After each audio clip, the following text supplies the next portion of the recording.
Hi, Kids Rock family. My name is Grant and I help out with the Big Oaks, which are the grade threes and fours. The boys, I am a volunteer and it's my privilege to come to you this morning on Sunday during church to be able to do the game with you. Mike has asked me to prepare something and I hope you enjoy what I've got prepared this morning. So, it's not going to involve any running around or anything like that, but it is going to require you to use a little bit of your gray matter up above and see if you can get some of the answers to the questions that I ask. So what we're going to do this morning is focus on a true or false game. I'm going to be giving you 10 statements and you need to decide whether they are true or whether they're false. How we'll do it is if you're in your lounge or your bedroom, if you're with your brothers or sisters, I'm going to ask the questions, or not really questions, they're going to be statements, and you then need to decide if they're true or false. And I thought the easiest way to do it is if everybody stands up. If I say something and you think it's true, you can make a T with your fingers like that. If you think it's false, then you can make an F, which is my best version of an F, unfortunately. If you come up with anything else that you want to use, you can.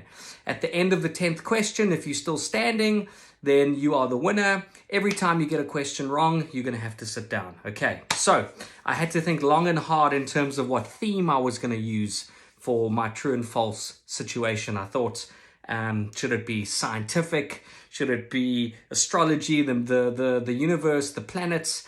Should it be anything around school? Should it be South African related? But then I thought, what about nature? Let's do something around nature.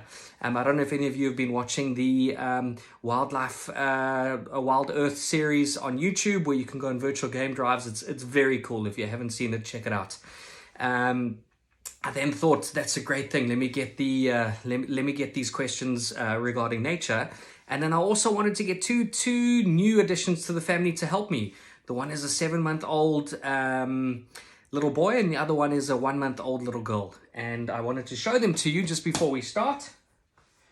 So, my helper number one is a 7-month-old boy, ball python. We haven't thought of a good name for him yet, but we just got to sort of wait it out and see what sort of personality he develops, if any. And my other helper in relation to today's animal quiz is a 1-month-old little girl ball python. And the reason why they're called ball pythons, and you can see it here, is because when they are scared or if they are wanting to sleep, they go up into a little ball like that. Very cute. So she's a 1-month-old little girl. Right. Okay, let's start. Everybody stand up on your feet. And remember, all you need to do is make it like that for true and something like that for false. Okay, so my first statement for the morning is, a snake is an amphibian. Is that true or is that false? And the answer is, it is false. A snake is obviously a reptile. Question 2, a group of frogs is called an army.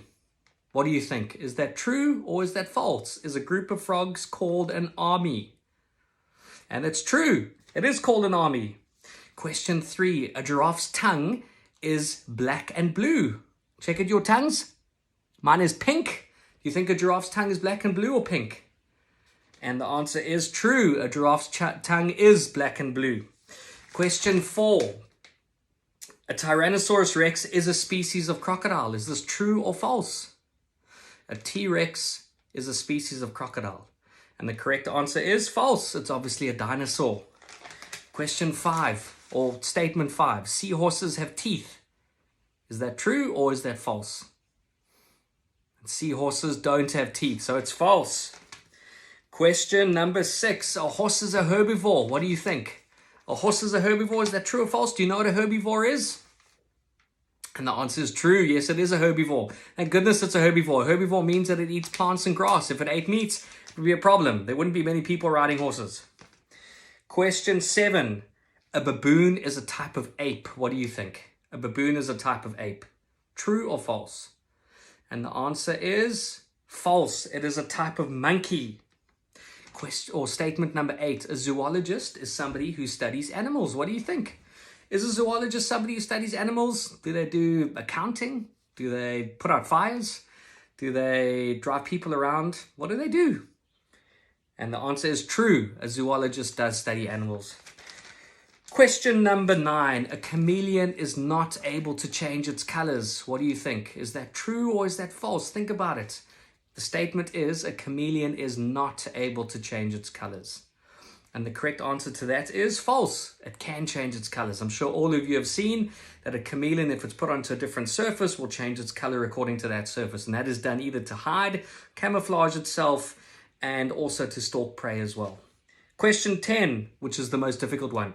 A chrysalis turns into a bird. What do you think? Does a chrysalis turn into a bird? And that is false. A chrysalis turns into a butterfly. So well done to all of you. If you were standing after the last question, you won.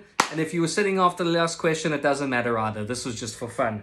Thank you for playing with me this morning. You know, everybody at Kids Rock misses you guys. And we sincerely hope that we are able to see all of you again soon. I can't wait to play with you guys on the Soccer Astro. And from me, Grant, and from my 2 helpers, the yet unnamed 7-month-old boy ball python and the 1-month-old girl ball python, we say goodbye, God bless, listen to your parents, do your homework, and we hope to see you soon. Bye.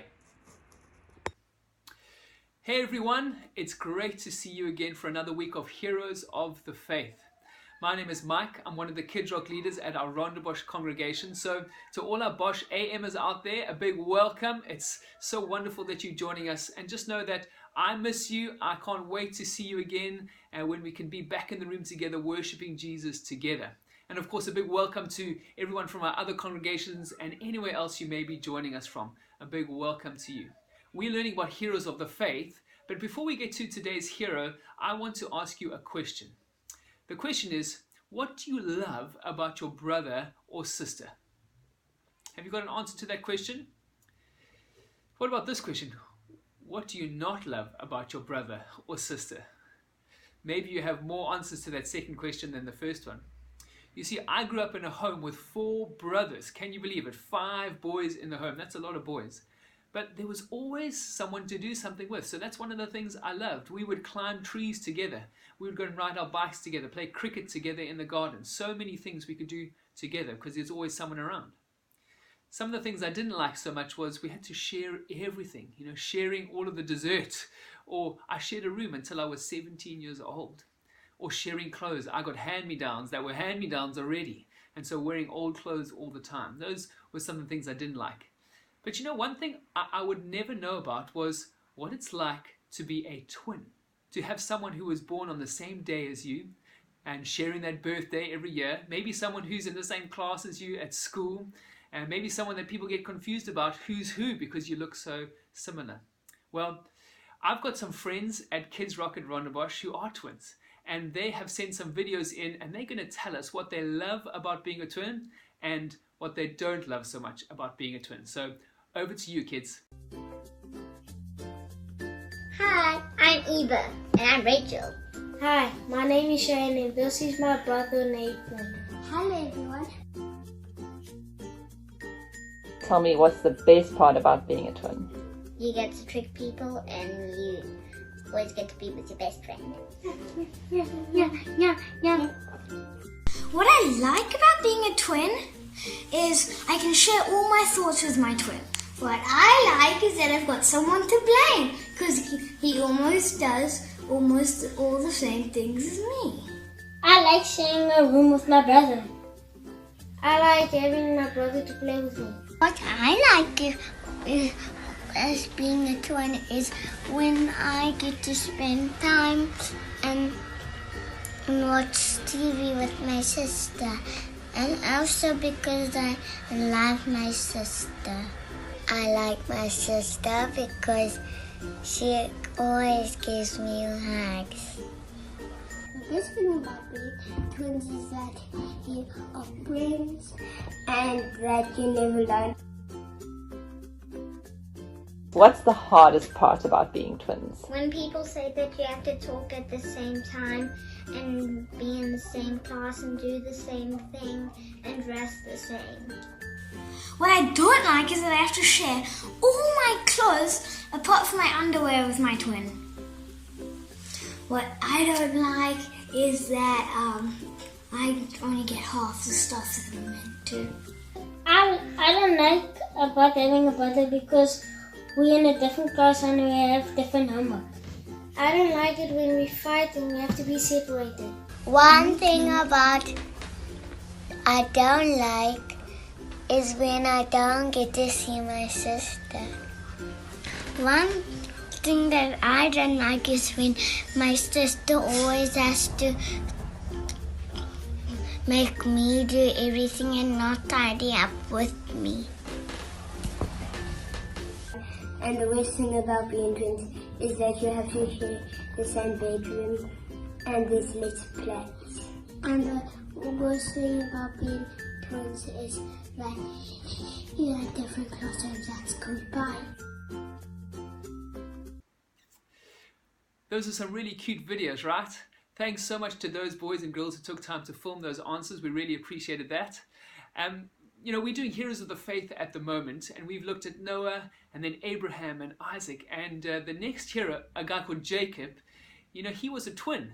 And so some of those experiences, I'm sure he had growing up, some things he loved about being a twin, probably some things he didn't love so much about being a twin. And so we're going to watch a quick video that's going to give us a snapshot into what Jacob was like, and maybe give us a little bit of an idea of how he ended up being a hero of the faith. So let's check out this cool animated clip, and then we'll come back to me after that.